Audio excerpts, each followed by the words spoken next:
Hello guys, তোমরা সবাই কেমন আছো? আশা করি সবাই খুব ভালো আছো। এটা আমাদের ফাইনাল লুক।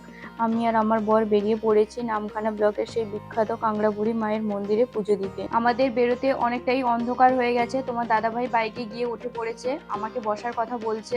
তোমাদের দাদাভাই বাইক স্টার্ট দিয়ে দিয়েছে, আমি গিয়েও বসে পড়লাম। তো আমাদের বাজারে এসে কিছু ফল কিনে নিলাম মায়ের পুজো দেওয়ার জন্য। তো ফাইনালি আমরা কাংড়াবুড়ি মায়ের মন্দিরের কাছাকাছি চলে এসেছি। তো দেখো, এখন কাংড়াবুড়ি মায়ের মন্দিরে মেলা হচ্ছে, তাই কত লোক, আমরাও যাচ্ছি হেঁটে হেঁটে মায়ের মন্দিরের দিকে। তারপর মায়ের পুজো দেওয়ার জন্য ঝুড়ি ধূপ কিনলাম।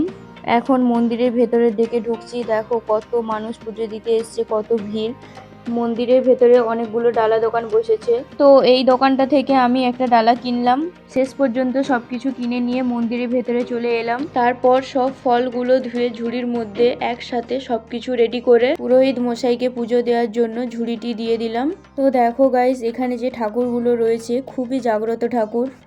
কিছুক্ষণ ওয়েট করলাম, কারণ ব্রাহ্মণ ঠাকুর আমার পুজোটা করছিলেন। শেষমেশ আমাদের পুজোটা সম্পন্ন হলো।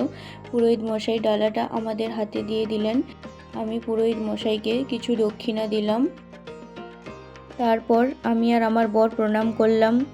তো আমরা এখন এখান থেকে প্রণাম করে বেরিয়ে যাচ্ছি কাংড়াবুড়ি মায়ের আদি মন্দিরে প্রণাম করতে। আমি এখন চলে এসেছি কাংড়াবুড়ি মায়ের আদি মন্দিরে। আমি এখন ধূপ জ্বালাচ্ছি, ধূপ জ্বালিয়ে মাকে প্রণাম করব। আমার ধূপ জ্বালানো হয়ে গেছে, আমি এখন যাচ্ছি মাকে প্রণাম করতে।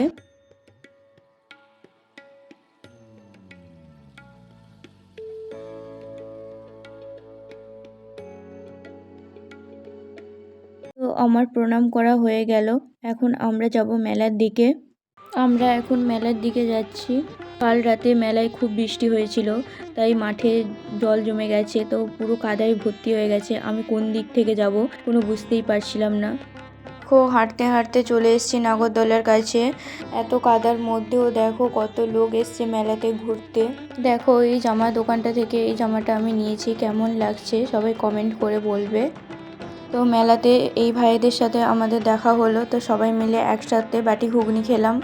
ঘুগনি খাওয়ার পরে এই একটি নতুন খাবার খেলাম। এই খাবারটির নাম আমি ঠিক জানি না, তোমরা যদি কেউ জেনে থাকো তাহলে কমেন্ট করে বলবে যে এটি কি খাবার। মেলার একটু ভিতরে গিয়ে দেখি এই কাকু আলু পেঁয়াজ কাটার যন্ত্র নিয়ে বসে আছে। ওখান থেকে আমিও দেখে একটি আলু পেঁয়াজ কাটার যন্ত্র নিলাম। মেলাতে ঘুরতে ঘুরতে হঠাৎ করেই বর্ষা চলে আসে। আমরা এসে একটি খাওয়ার দোকানের মধ্যে ঢুকে পড়ি। বর্ষা বন্ধ হলে আমরা বাড়ি ফিরবো। তো গাইস, একটু বৃষ্টি কমেছে, টাটা বাই বাই। আমরা বাড়ি চলে যাচ্ছি। পরের নতুন ব্লগে তোমাদের সাথে দেখা হবে।